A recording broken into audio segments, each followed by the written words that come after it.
Hi, I'm Wayne Besson, Executive Director for Truth Wins Out. Today, Truth Wins Out calls on President Donald Trump to stop fanning the flames of bigotry, stop directly putting Asian Americans at risk for harassment, bullying, and violent hate crimes by calling the coronavirus the China virus. To deliberately continue to use this inflammatory language is reckless, irresponsible, and completely unacceptable. The president must also immediately instruct his staff to stop referring to the coronavirus as the Kung flu. While it's a cute play on words, the consequences being perpetrated on American citizens by such incendiary rhetoric is anything but cute.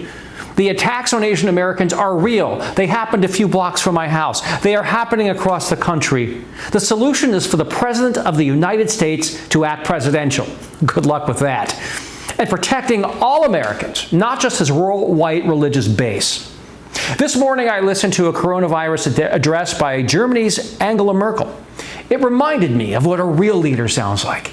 We urge President Trump and his aides to watch the Merkel address and mirror her words and demeanor. Even if it's plagiarizing, we'll forgive you. The LGBT community suffered through the AIDS crisis, which of course isn't over yet. However, we remember the virus was originally called GRID, which stood for gay-related immune deficiency. This stigmatized the LGBT community and led to hysteria, discrimination, and violence. Given our history, it is the duty of the LGBT community to stand up against bigotry and stand in solidarity with Asian Americans at a time when our president is looking for scapegoats. Mr. President, we understand why you are looking for groups of people to blame. You don't fool us. You are passing the buck because you cut funds from the CDC and you dismantled our pandemic response units, presumably because you and your right-wing staff view these efforts as Obama-supported globalism.